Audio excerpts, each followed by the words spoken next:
സംഖ്യകൾ കൊണ്ടുള്ള ചീട്ടുകളിയിൽ ഒരാളുടെ സംഖ്യ -2 ആണ് എന്നതിന്റെ അർത്ഥം ഇനി കിട്ടുന്നതിൽ നിന്ന് 2 കുറക്കണം എന്നാണല്ലോ. തുടർന്ന് ചീട്ടുകളുടെ അട്ടിയിൽ നിന്ന് കറുത്ത 2 കിട്ടിയാൽ അയാളുടെ സംഖ്യ 2 കുറക്കണം 2 അഥവാ 0 ആവുമല്ലോ. സംഖ്യ -2 ആയിരിക്കുമ്പോൾ 2 കൂട്ടുന്നതിനെ -2 കൂട്ടണം 2 എന്നെഴുതാമല്ലോ. അതായത് -2 കൂട്ടണം 2 സമം 2 കുറക്കണം 2 അഥവാ 0 എന്ന് കിട്ടും. 10 ചോദ്യങ്ങളുള്ള ഒരു പരീക്ഷയിൽ ശരിയായ ഉത്തരങ്ങൾക്കെല്ലാം 1 മാർക്ക് കൊടുക്കുകയും തെറ്റായ ഉത്തരങ്ങൾക്കെല്ലാം 1 മാർക്ക് കുറക്കുകയും ചെയ്യുന്നു.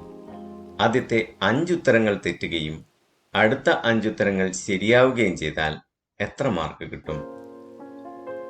ശരിയായ 5 ഉത്തരങ്ങളുടെ 5 മാർക്കിൽ നിന്ന് തെറ്റായ 5 ഉത്തരങ്ങളുടെ 5 മാർക്ക് കുറച്ചാൽ 5 കുറക്കണം 5 അഥവാ 0 എന്ന് കിട്ടുമല്ലോ. ആദ്യം 5 തെറ്റുത്തരങ്ങളും പിന്നീട് 5 ശരിയുത്തരങ്ങളുമാണല്ലോ ചെയ്തത്. ഈ ക്രമത്തിൽ കണക്കാക്കിയാൽ -5 + 5 എന്നെഴുതാമല്ലോ. അതായത് -5 + 5 സമം 5 - 5 അഥവാ 0.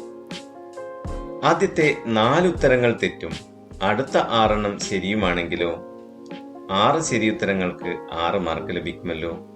4 തെറ്റുത്തരങ്ങൾക്ക് നഷ്ടപ്പെടുന്നത് 4 മാർക്കുമായിരിക്കുമല്ലോ. അപ്പോൾ കിട്ടുന്ന മാർക്ക് 6 കുറക്കണം 4 അഥവാ 2 ആയിരിക്കുമല്ലോ. ഉത്തരം എഴുതിയ ക്രമത്തിൽ കണക്കാക്കിയാൽ -4 കൂട്ടണം 6 എന്നെഴുതാമല്ലോ. അതായത് -4 കൂട്ടണം 6 സമം 6 കുറക്കണം 4 അഥവാ 2 എന്ന് ലഭിക്കുമല്ലോ. ആദ്യത്തെ 6 എണ്ണം തെറ്റും അടുത്ത 4 എണ്ണം ശരിയുമാണെങ്കിലോ 4 ശരിയുത്തരങ്ങൾക്ക് 4 മാർക്ക് ലഭിക്കുമല്ലോ. 6 തെറ്റുത്തരങ്ങൾക്കോ 6 മാർക്ക് നഷ്ടപ്പെടും അല്ലേ. അപ്പോൾ ആകെ കിട്ടുന്ന മാർക്ക് 4 കുറക്കണം 6 അഥവാ -2 ആയിരിക്കുമല്ലോ. ഉത്തരം എഴുതിയ ക്രമത്തിൽ കണക്കാക്കിയാൽ -6 കൂട്ടണം 4 എന്ന് കിട്ടുമല്ലോ.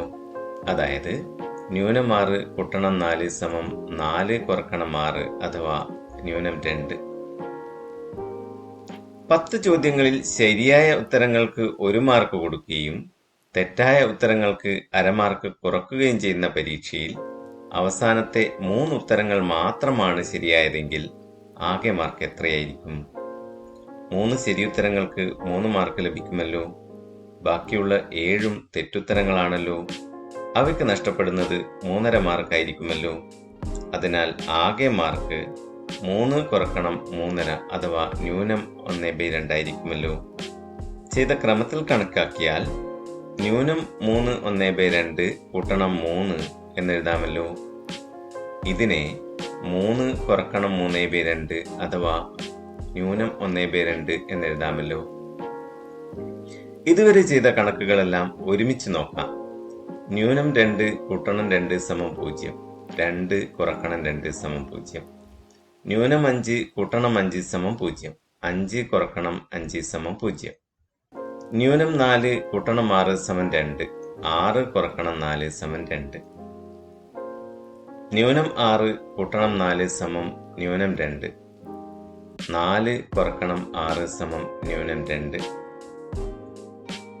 -3.5 കൂട്ടണം 3 സമം -1/2, 3 കുറക്കണം 3.5 സമം -1/2. ഇതിൽ നിന്ന് എന്ത് മനസ്സിലാക്കാം? ഇത് രണ്ടും തുല്യമാണല്ലോ.